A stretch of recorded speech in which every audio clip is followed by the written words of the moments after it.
जय हिंद. नमस्ते विद्यार्थी आणि प्राध्यापक मित्रांनो. मिस्टर अक्षयभाई एस-पी-पी एक्झाम अपडेट या यूट्यूब चॅनलमध्ये आपणा सर्व जणांचं स्वागत आहे.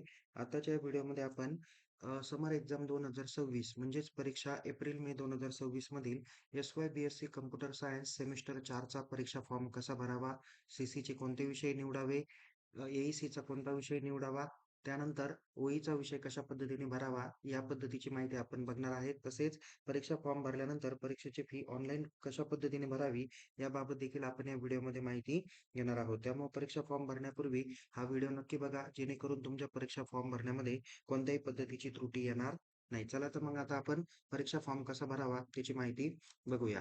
परीक्षा फॉर्म भरण्यासाठी सगळ्यात प्रथम unipuणे.ac.in या ऑफिशियल होम पेजला जा. तिथे एक्झाम सेक्शन दिसेल त्यावरती क्लिक करा. थोडंसं खालती स्क्रोल करा.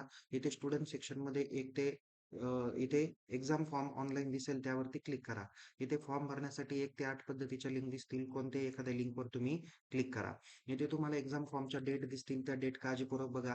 इथे तुमचा बी-एस-सी कम्प्युटर सायन्स आहे. इथे बघा बी-एस-सी कम्प्युटर सायन्स. तुमचे फॉर्म 7 एप्रिल 2026 ला सुरू झाले. Without late fee last date 13 April 2026 आहे आणि लेट फी सह 13 एप्रिल 2026 पर्यंत तुम्ही फॉर्म भरू शकता. बॅक साईडला या. इथे proceed to log in button दिसेल, त्या बटनावर क्लिक करा. नंतर इथे लेफ्ट साईडला तुम्हाला स्टुडंटमध्ये क्रिएट अकाउंट आणि लॉग इन बटन दिसेल. तर लॉग इन बटनावर आपल्याला क्लिक करायचं आहे. इथे लॉग इन बटनावर क्लिक केल्यानंतर मेल आयडी आणि मोबाईल नंबर दोन्हीपैकी एक ऑप्शन सिलेक्ट करायचा आहे. जसं की मोबाईल नंबर तुम्ही ऑप्शन सिलेक्ट केला तर पाठीमागच्या सेमिस्टरला म्हणजे सेमिस्टर 3 मध्ये तुम्ही परीक्षा फॉर्म भरण्यासाठी जो काही मेल आयडी आणि मोबाईल नंबर वापरला त्यापैकी एक ऑप्शन या ठिकाणी सिलेक्ट करा. जसं मोबाईल नंबर ऑप्शन इथे सिलेक्ट केल्यानंतर सेमिस्टर 3च्या परीक्षा फॉर्ममध्ये जो काही मोबाईल नंबर वापरला तो या ठिकाणी तुम्ही यूज करू शकता. पासवर्ड टाका. इथे कॅप्चा जो काही दाखवलेला आहे तो कॅप्चा एंटर करा. ओके. विद्यार्थी मित्रांनो, जर का तुम्हाला मोबाईल नंबर माहिती असेल पण पासवर्ड माहित नसेल तर तुम्ही फॉरगेट पासवर्ड मध्ये जा आणि पासवर्ड काय करा, रिसेट करा. त्यामध्ये तुम्हाला नॅशनॅलिटी इंडियन सिलेक्ट करायची आहे. नंतर तुमचा मोबाईल नंबर एंटर करायचा आहे. कॅप्चा टाकून तुम्ही एंटर केलं तर तुम्हाला मेल आयडी आणि मोबाईल नंबरला ओटीपी पाठवला जाईल. दोन्हीपैकी कोणताही एक ओटीपी टाका. नव्याने पासवर्ड रिसेट करा आणि लॉग इन करा. या पद्धतीने आपल्याला काय करायचंय, पुन्हा लॉग इन मध्ये गेल्यानंतर मोबाईल नंबर सिलेक्ट करा, मोबाईल नंबर टाका, पासवर्ड टाकून केलेला पासवर्ड टाका आणि लॉग इन करा. लॉग इन केल्यानंतर तुम्हाला या पद्धतीचा डॅशबोर्ड या ठिकाणी बघायला भेटेल, ज्यामध्ये इथे डॅशबोर्डमध्ये तुमचं लर्निंग मोड, कोर्स एनरोलमेंट, प्रोफाईल वगैरे सर्व माहिती राहील. ऍक्शन कॉलम मध्ये तिथे तुम्हाला अपडेट एबीसी आयडी किंवा अपर आयडी दिसेल. यावर क्लिक करा. तो बरोबर आहे का नाही याची खात्री करा. जर तो चुकीचा असेल तर तुम्हाला नवीन जो काही अपडेटेड टाकायचा असेल तो टाकून तुम्ही सबमिट करू शकता. नंतर काय करा, एक्झाम फॉर्म टॅब दिसेल त्यावरती क्लिक करा. त्यावरती क्लिक केल्यानंतर पुन्हा प्रोसीड बटन दिसेल त्यावरती क्लिक करा. नंतर इथे ऑनलाईन एक्झाम फॉर्म डॅशबोर्ड दिसेल. तिथे क्रिएट न्यू ऍप्लिकेशन आहे, त्या बटनावर क्लिक करा. नंतर इथे स्टुडंटची बेसिक डिटेल्स वगैरे संपूर्ण माहिती येणार आहे. खालती स्क्रोल केल्यानंतर तुम्हाला नेक्स्ट बटन दिसेल, त्या बटनावर क्लिक करा. इथे तुम्हाला आता सब्जेक्ट दिसतील. तर सगळ्यात प्रथम तुम्हाला एस-सी-सी मधल्या 2 पैकी एक सब्जेक्ट तुम्हाला सिलेक्ट करायचा आहे. ओके. तो कोणता आहे जो तुम्ही आता सेमिस्टर 4 मध्ये शिकला तर त्यापैकी कोणता घ्यायचा. जसं मॅथ वाले असतील तर हा घेतील, स्टॅट असतील तर हा घेतील, किंवा जो काही तुमचा विषय असेल तो या ठिकाणी तुम्ही सिलेक्ट करा. थोडंसं खालती स्क्रोल करा. इथे काही कंपल्सरी सब्जेक्टची लिस्ट आहे. ती ॲज इट इज जशी तशी आहे, त्यामध्ये काही बदल करण्याची आवश्यकता नाही. थोडंसं खालती स्क्रोल केल्यानंतर तुम्हाला ऑप्शनल सब्जेक्ट ए-ई-सी भाषेविषयी जे काही आहे तर ते त्यापैकी तुम्हाला ऑप्शन दिसून येईल. इथे जवळ-जवळ 4 भाषा दाखवलेल्या आहे.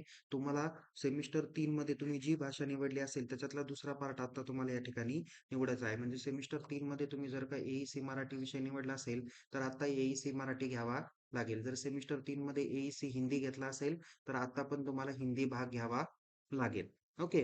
उर्दू घेतला असेल तर उर्दू, व्हॉटएव्हर जी काही तुमची लँग्वेज असेल ती या ठिकाणी तुम्ही सिलेक्ट करा. इथं ए-ई-सी 251 मराठी हा विषय तुम्ही सिलेक्ट करू शकता जर सेमिस्टर 3 ला घेतला असेल तर. नंतर खालती स्क्रोल करा. इथे सी-च्या सब्जेक्टची लिस्ट तुम्हाला दिसून येणार आहे. को करिक्युलम सब्जेक्टची लिस्ट. विद्यार्थी मित्रांनो, सावित्रीबाई फुले पुणे विद्यापीठाने सी-चे जे काही सब्जेक्ट आहे ते 2024-25 याच्यातले काय केलेले आहे, आता ऍड करून दिलेले आहे. जे सिलॅबी कॉलमला तुम्हाला दिसत असतील तर ते पण तुम्ही काय करू शकता, बघू शकता. ओके. कारण या सी-सीच्या सब्जेक्टमधून तुम्हाला कोणता निवडायचा, इव्हॅल्युएशन कशा पद्धतीने करायचं याची सविस्तर माहिती तुम्हाला या ठिकाणी दाखवलेली आहे. ओके. जे विद्यार्थी एन-एस-एसमध्ये पार्टिसिपेशन असेल त्यांनी एन-एस-एस घ्या. जे एन-सी-सीमध्ये पार्टिसिपेशन असेल ते एन-सी-सी घेतील.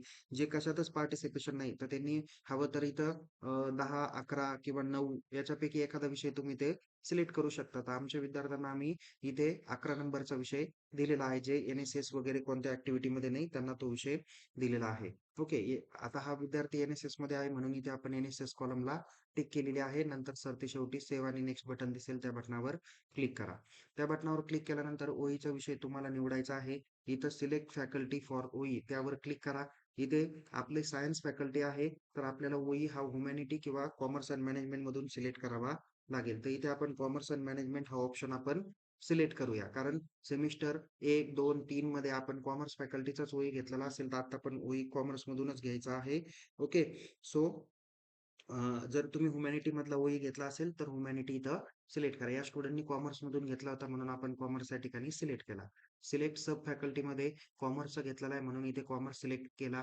त्यानंतर इथे सिलेक्ट कोर्स मध्ये आहे. इथे कॉमर्स मधल्या अंतर्गत बीए, बीबीए, बीबीआयबी, बीबीए त्यानंतर बीकॉम, नंतर BCom in BM, BCom IB, BCom CA, BCA commerce असे वेगवेगळे ओई येतील. तर याच्यात त्यांनी बॅचलर ऑफ कॉमर्स 2024 निवडला म्हणून इथे हा ऑप्शन आपण सिलेक्ट करू. त्यानंतर त्यांनी ओई जो काही निवडलेला होता तो कॉस्टिंगचा असेल तर इथं overheads and methods of costing select करा. जर ओई त्यांनी अकाउंटिंगचा घेतला तर या तिन्हींपैकी एक पर्याय निवडा. मार्केटिंग घेतला असेल तर इथं टुरिझम मार्केटिंग निवडा. जो काही विषय ओईचा निवडला तो या ठिकाणी तुम्ही सिलेक्ट करू शकता. इथं overheads and methods of costing हा ओई त्यांनी घेतलाय. म्हणजे या पद्धतीने तुम्हाला कॉमर्स अँड मॅनेजमेंट, इकडे commerce, bachelor of commerce 24 pattern आणि ओई overheads and methods of costing असं संपूर्ण सिलेक्ट केलेलं आहे. त्यानंतर इथे सेव्ह आणि नेक्स्ट बटनावर क्लिक करा. नेक्स्ट बटनावर क्लिक केल्यानंतर इथे ₹1480 फी या ठिकाणी आलेली आहे. खालती स्क्रोल करा. इथे तुम्हाला प्रिव्ह्यू, कॅन्सल आणि चेकबॉक्स दिसेल. प्रिव्ह्यू बटनावर क्लिक करून सगळे सब्जेक्ट व्यवस्थित भरले का नाही त्याची खात्री करा. खात्री झाल्यानंतर सेव्ह बटनावर किंवा सबमिट बटनावर क्लिक करा. नंतर या चौकोन बॉक्सला क्लिक करा. या पद्धतीने क्लिक केल्यानंतर तुम्हाला confirm and go to dashboard असा टॅब दिसेल. त्या टॅबवर क्लिक केल्यानंतर इथे ऑनलाईन एक्झाम फॉर्मचा डॅशबोर्ड दिसेल. ज्यात तुम्हाला serial number, application ID, course name, application status complete दिसेल, invalid status pending at college दिसेल, चलन स्टेटस अनपेड दिसेल, एक्झाम फॉर्मच्या प्रिंटआउटला प्रिंट प्रिव्ह्यू दिसेल आणि प्रिंट ऑब्लिक पेमेंटमध्ये पे ऑनलाईनला रेड बटन दिसेल. आता ही आपण एक्झाम फॉर्म भरण्याची प्रोसेस समजून घेतलेली आहे. आता तुमचं पुढचं काम काय आहे तर इथं प्रिंट प्रिव्ह्यूची प्रिंट काढायची आहे. त्यासोबत संबंधित डॉक्युमेंट जोडायचे आहे आणि आपल्या महाविद्यालयातील परीक्षा विभागाकडे जाऊन तो फॉर्म चेक करून इन्व्हर्ट करायचा आहे किंवा ऑफिसमधून करा, कॉलेजमधून करा, क्लास टीचरकडून करा किंवा एचओडीला भेटून ते सब्जेक्ट व्यवस्थित आहे का नाही त्याची खात्री करा. बघा या ठिकाणी सगळ्या सब्जेक्टची लिस्ट आहे. इथं तुमच्या एक्झाम फॉर्ममध्ये सेमिस्टर 3चा ओई येतोय का नाही त्याची खात्री करा. कारण आता सेमिस्टर फॉर्म 4चा फॉर्म भरताना आपलं थर्ड सेमिस्टरचे जे काही सीसीचे सब्जेक्ट होते ते त्यांनी कन्सिडर केलेले नव्हते. म्हणून तो सीसीचा सब्जेक्ट आता एक्झाम फॉर्ममध्ये मेन्शन केलेला आहे. ते सोडून तुमचे 11 विषय परीक्षा फॉर्ममध्ये आले पाहिजे. जिथे 1, 2, 3, 4, 5, 6, 7, 8, 9, 10 आणि 11 असे टोटल 11 सब्जेक्ट सेमिस्टर 4चे आणि एक बॅकलॉगचा सब्जेक्ट असे 12 सब्जेक्ट तुमच्या परीक्षा फॉर्ममध्ये येणं अपेक्षित आहे. त्यानंतर इथे तुमची फी वगैरे तुम्हाला या ठिकाणी दिसून येईल. इथं सिग्नेचर ऑफ कॅन्डिडेटमध्ये सिग्नेचर करा, संबंधित डॉक्युमेंट जोडा आणि परीक्षा कडून विभागाकडून किंवा ॲडमिनिस्ट्रेशन डिपार्टमेंटकडून फॉर्म तपासून इन्व्हर्ट करून घ्या. आता तुम्हाला फी कशी पेड करायची याची माहिती सांगतो. फी पेड करण्यासाठी तुम्ही पुन्हा लॉग इन करा. लॉग इन केल्यानंतर कॉलेजनी का एकदा फॉर्म इन्व्हर्ट केला तर तुम्हाला फी पेड करता येईल. इथे तुमची संपूर्ण माहिती दिसेल. ॲप्लिकेशन स्टेटस कंप्लीट दिसेल, इन्व्हॅलिड स्टेटस इन्व्हॅलिड दिसेल, चलन स्टेटस अनपेड दिसेल आणि प्रिंट ऑब्लिक पेमेंटमध्ये पे ऑनलाईन दिसेल. आता पे ऑनलाईन बटन काय झालेलं आहे, ब्लू कलरमध्ये दिसत आहे. तर या बटनावर काय करा, क्लिक करा. आता पेमेंट कसं करायचं त्याची माहिती आपण पाहणार आहोत. पेमेंट करण्यासाठी पे ऑनलाईनवर क्लिक केल्यानंतर इथे सिलेक्ट पेमेंट गेटवेमध्ये बँक ऑफ महाराष्ट्र दिसेल त्यावरती क्लिक करा. नंतर इथे प्रोसीड फॉर पेमेंट दिसेल त्या बटनावर क्लिक करा. त्यानंतर लेफ्ट साईडला तुम्हाला सिलेक्ट पेमेंट मेथड दिसेल. यामध्ये तुम्ही यू-पी-आय हे ऑप्शन जे काही आहे ते तुम्ही सिलेक्ट करू शकता. जिथं credit card, debit card, UPI, net banking असे वेगवेगळे ऑप्शन आहे. तुम्ही यू-पी-आय बटनावर क्लिक करा. त्यानंतर तुम्हाला समोर क्यूआर कोड दिसेल. तो क्यूआर कोड तुम्ही फोनपे, गुगल पेच्या माध्यमातून स्कॅन करू शकता. तुमचा 4 डिजिटचा ओ-टी-पी टाका किंवा 6 डिजिटचा ओ-टी-पी टाका म्हणजेच पासवर्ड टाका किंवा पिन टाका. टाकून तुम्ही हे पेमेंट काय करू शकता, पूर्ण करू शकता. आता तुम्ही क्यूआर कोड स्कॅन केला आणि त्याचं पेमेंट केलं, तर त्यानंतर तुम्हाला या पद्धतीचा डॅशबोर्ड बघायला भेटेल. जिथे तुमचं application status complete, invalid status invalid, चलन स्टेटस पेड आणि प्रिंट ऑब्लिक पेमेंटमध्ये तुमच्या एक्झाम फॉर्मची प्रिंटआउट डाउनलोड होणार आहे. त्यावर क्लिक करा. प्रिंट बटनावर तुम्हाला 3 पानाचा एक्झाम फॉर्म प्रिंटआउट होईल. त्यापैकी पहिले 2 पानं तुमच्या एक्झामच्या फॉर्मच्या संदर्भात असतील आणि एक फॉर्म तुमचा एक्झामिनेशन फॉर्म फी पेमेंट रिसिप्टचा असणार आहे. तर या पेमेंट रिसिप्टची प्रिंटआउट काढा आणि तुमच्या महाविद्यालयातील जे संबंधित व्यक्ती आहे, प्राध्यापक आहे त्यांच्याकडे ती जमा करा. जेणेकरून तुमचं हॉल तिकीट आलं का नाही त्या संदर्भात तुम्हाला माहिती भेटेल. ओके. तर विद्यार्थी मित्रांनो, या पद्धतीने तुम्ही पेमेंटची पूर्ण प्रोसेस करू शकता.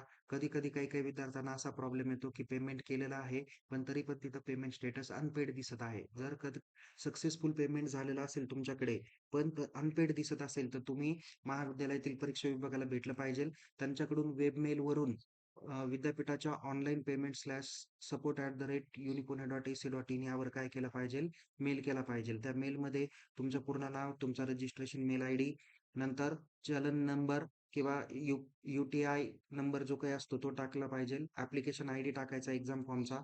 नंतर तुमची काय क्वेरी होती, पेमेंट कशाच्या माध्यमातून केलं, काय क्वेरी आली वगैरे, वगैरे. ती इथं डिस्क्रिप्शन करा. सपोर्टिंग डॉक्युमेंट म्हणजे फीचं स्टेटससह काय करा, फी जे काही पेड केलेलं आहे, त्या फीच्या स्टेटससह काय करा, चलन त्याचे स्क्रीनशॉट तुम्ही अटॅच करा आणि ते मेल करा. जेणेकरून तुमचं पेमेंटचं स्टेटस त्यांच्याकडे गेलं, तर ते चेक करतील, व्हेरिफाय करतील आणि तुम्हाला पेमेंट सक्सेसफुल करून देतील. तर या पद्धतीने आपण एस-वाय-बी-एस-सी कॉम्प्युटर सायन्सचा परीक्षा फॉर्म कसा भरायचा, परीक्षा फी कशा पद्धतीने भरायची आणि सविस्तर माहिती आपण बघितलेली आहे. पुन्हा भेटूया एका नवीन विषयासह, नवीन व्हिडिओसह. तोपर्यंत टेक केअर. जय हिंद. धन्यवाद.